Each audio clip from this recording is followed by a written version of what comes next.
महाभारत का एक प्रसंग है। शांति प्रस्ताव लेकर जा रहे भगवान कृष्ण से द्रौपदी पूछती हैं, हे केशव, क्या युद्ध नहीं होगा? मेरे साथ हुए अन्याय का प्रतिशोध क्या नहीं लिया जाएगा?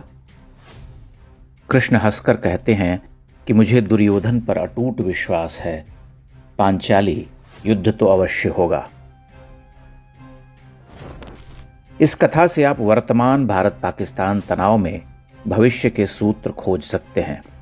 कहने का अर्थ यह कि आपको पाकिस्तान पर अटूट विश्वास होना चाहिए, उसकी पाशविक वृत्ति पर, उसके घृणित अस्तित्व पर, उसकी पूरी आइडियोलॉजी पर, उसकी गजवाए हिंद की धधकती आग पर और एक देश के रूप में उसकी विफलता पर। वह अपना चरित्र कैसे बदल सकता है? वह लौटकर अपने रास्ते पर चलेगा। आज नहीं तो कल उसे चलना ही होगा। युद्ध होगा और अंततः वह मारा जाएगा। ऑपरेशन सिंदूर के बाद सीज फायर की घोषणा के साथ ही जो हाहाकारी क्रोध भारतीय समाज में फैला, वह विचारणीय है। कुछ देर पहले तक नरेंद्र मोदी को भारत का शेर, महावीर, अद्वितीय प्रधानमंत्री कहने वाले ही तत्क्षण पलट गए और उन्हें कायर, धोखेबाज, मक्कार, बनिया और न जाने क्या क्या कहने लगे। एक कटु सत्य यह भी है कि पाकिस्तान को मटियामेट करने की आशा हमें केवल नरेंद्र मोदी से है, इसलिए कि मोदी राज में ही भारत ने पाकिस्तान में घुसकर उसे मारना सीखा है। फिर महत्वाकांक्षा बढ़ती जाती है और हहुआई हुई भीड़ को जब लगता है कि सिनेमाई तरीके से चापाकल उखाड़ कर पाकिस्तान को अपने कब्जे में नहीं किया गया, तो मोदी को गाली दो। गाली देना भी मोदी को ही संभव है। कांग्रेस के विद्वान प्रधानमंत्रियों की घृणित कायरता पर हमारे होठ सिले रहते थे। समझ सकते हैं कि वे खानदानी अंग्रेजीदां लोग ठहरे और मोदी गरीब घर के संघर्ष से उठकर खड़े होने वाले नेता। मोदी को गाली देना सबसे सरल है। अब जरा पीछे लौटिए। भारत ने ऑपरेशन सिंदूर लॉन्च किया। पहलगाम हमले का प्रतिकार और प्रतिशोध लेने के लिए पाकिस्तान के 9 आतंकी ठिकानों को निशाना बनाया गया। पाकिस्तान के 100 से अधिक आतंकी हूरों के पास भेजे गए। उसे कठोर संदेश दिया गया कि आतंकी हमले सहन नहीं किए जाएंगे।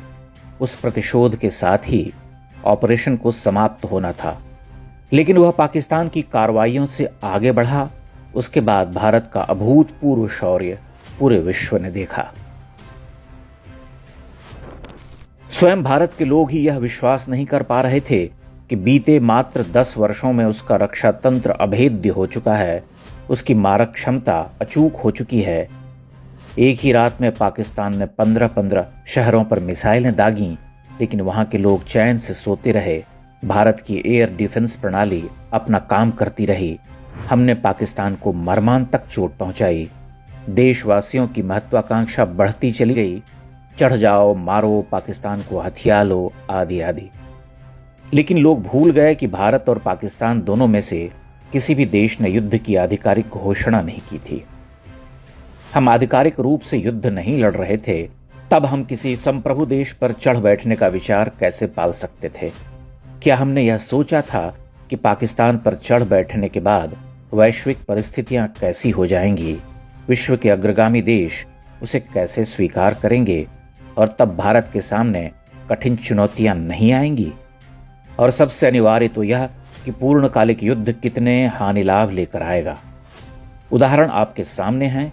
3 साल से अधिक समय हो चुका है। रूस एक महाशक्ति होकर भी आज तक यूक्रेन से जीत नहीं सका है।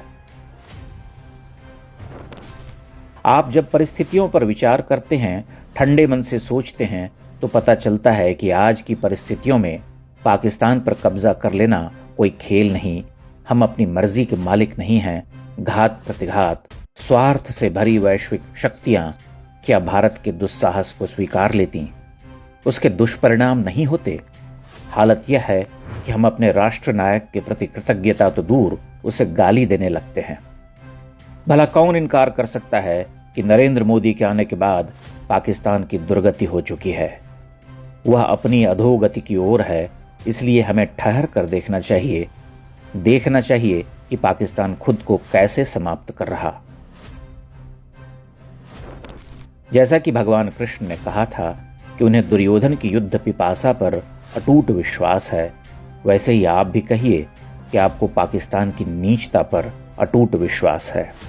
वह आपको अवसर देगा और तब कोई शक्ति बीच में नहीं होगी, न कोई बीच बचाव करने वाला होगा।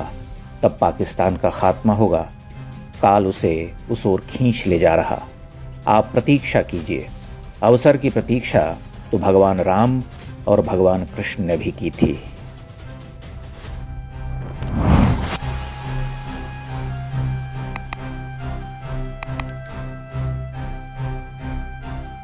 इंडेक्स ऑनलाइन के वीडियो समाज को समर्पित हैं। आप इनको डाउनलोड करके जैसे चाहे वैसे प्रयोग कर सकते हैं। चाहे तो आप हमारे टेलीग्राम चैनल से जुड़ सकते हैं। वहां सारे नए पुराने वीडियो आपको मिल जाएंगे। हमारे सोशल मीडिया लिंक हर वीडियो के डिस्क्रिप्शन में होते हैं। हमारा एकमात्र उद्देश्य हिंदू समाज को जागृत और एकजुट करना है। इसमें सहभागी बने।